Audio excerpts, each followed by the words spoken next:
The big money is coming in on April 2nd, from April 2nd. The next round of President Trump's tariffs will be reciprocal tariffs, which economists say threaten far more countries than his other trade policies. Whatever they tariff us, other countries, we will tariff them. That's reciprocal, back and forth. But economists overwhelmingly agree that the move will hurt U.S. consumers with rising prices.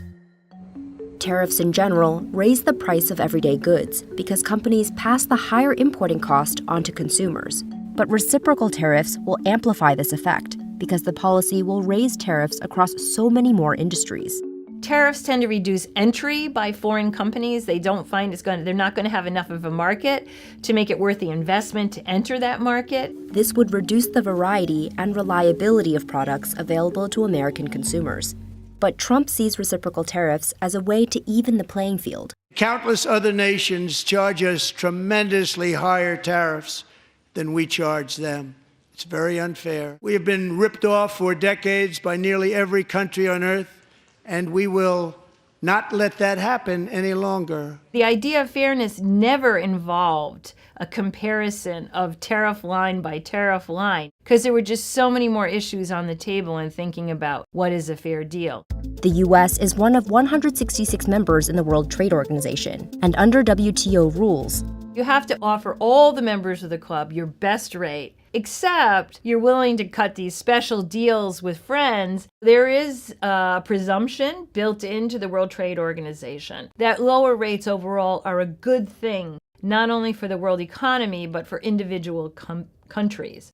Trump blames the imbalance in tariff rates for the growing U.S. trade deficit. China's average tariff on our products is twice what we charge them. Some economists point to the fact that the U.S. needs to run a trade deficit because other countries want to acquire dollar-denominated assets because those assets have historically been viewed as safe assets. Some economic experts point to the federal budget deficit as another reason the U.S. consistently has such a big trade deficit. That is a source of the need for borrowing from abroad. Economists say they're generally not concerned about the trade deficit because debt isn't inherently bad. It just means the U.S. is borrowing from the rest of the world. But economists do watch the level of U.S. debt overall. There is a case to be made that we need to reduce consumption relative to our income. How do we do it?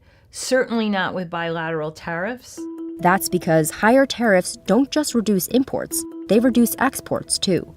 When imports go down because tariffs make it more expensive for American companies to buy foreign goods, there are fewer dollars in foreign markets, driving up the dollar's value. This makes American exports more expensive for trade partners, so they buy less of them. In the end, imports and exports both go down, leaving the deficit unchanged.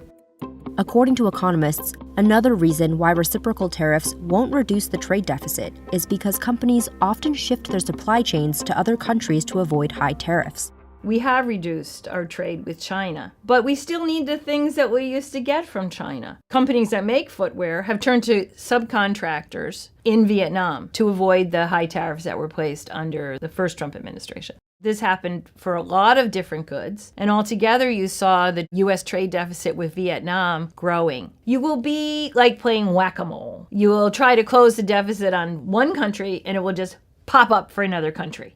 Trade experts say that implementing reciprocal tariffs will be logistically complicated because there are thousands of items that are affected by tariffs, and the U.S. has nearly 200 trading partners. Some economists argue that reciprocity doesn't make sense as industrial policy. Whatever they're charging, we're charging. Very simple.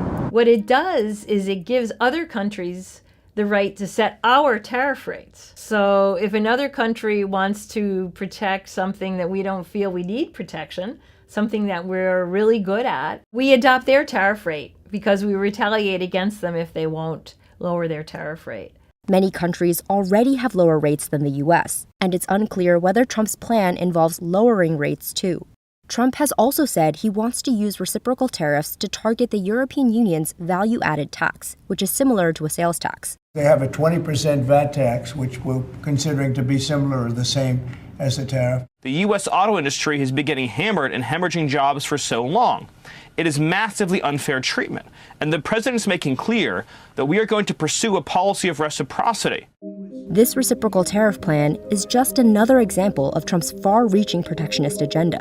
I think there's two possible outcomes. One is the rest of the world then says, okay, it's a free-for-all, we all going to raise our tariffs. But there's an alternative path, and it's one that is actually more likely than a lot of people might think, which is that the rest of the world says, okay, the U.S. is going its own way. We don't think that that is enhancing to our economies, and we will band together. Basically, it will isolate the United States.